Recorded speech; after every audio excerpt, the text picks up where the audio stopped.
नमस्कार दोस्तों, हमारे YouTube चैनल हिंदी मोटिवेशन में आपका स्वागत है। हम यहाँ आपको जीवन में प्रेरणा, सफलता और सकारात्मक बदलाव की मंथन कराएंगे। हमारे चैनल पर आपको मोटिवेशनल स्पीच, बढ़ते कदम और जीवन कौशल सीखने का अवसर मिलेगा, तो बने रहिए।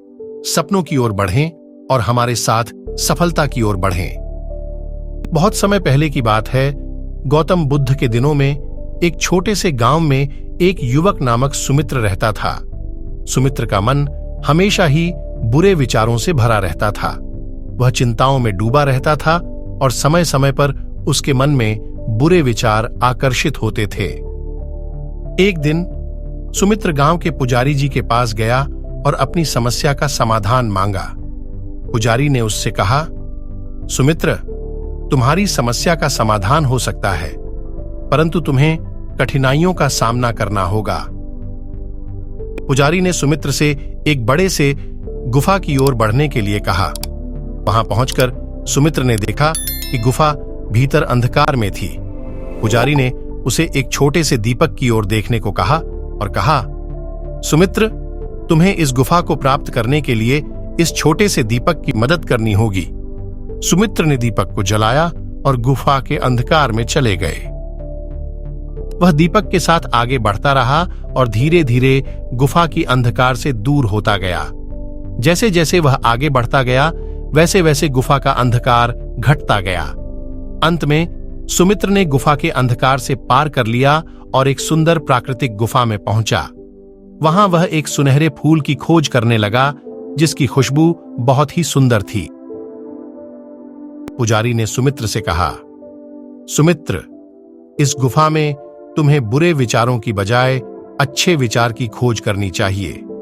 इस फूल की तरह जीवन को सुंदर बनाने के लिए अच्छे विचारों की आवश्यकता है। सुमित्र ने पुजारी के साथ वक्त बिताया और गुफा से वापस लौटकर अपने गांव के लिए राह चला। सुमित्र ने गुफा से सीखा कि मन को बुरे विचारों से दूर रखने के लिए हमें अच्छे विचारों की ओर ध्यान देना चाहिए। इस कहानी का मोरल है कि हमारे मन के विचार हमारे जीवन को कैसे प्रभावित करते हैं। जैसे सुमित्र ने गुफा के अंधकार से पार करने के लिए दीपक का सहारा लिया, हमें भी अपने मन के अंधकार से बुरे विचारों का सामना करना चाहिए। बुरे विचारों को हटाने के लिए हमें अच्छे विचारों के साथ अपना समय बिताना चाहिए। जैसे सुमित्र ने गुफा के अंधकार से निकलकर एक सुंदर फूल की खोज की, हमें भी अपने मन के अंधकार से निकलकर जीवन में सुख और समृद्धि की ओर बढ़ना चाहिए। यह कहानी हमें याद दिलाती है कि हमारे विचार हमारे जीवन की दिशा को निर्धारित करते हैं। हमें सकारात्मकता, ध्यान और आत्मविश्वास को बढ़ावा देने वाले विचारों को अपनाना चाहिए, ताकि हम खुश, संतुष्ट और सकारात्मक जीवन जी सकें। इस तरीके से हम अपने मन को पवित्र और सकारात्मक रूप से साफ करके अपने जीवन को सफल बना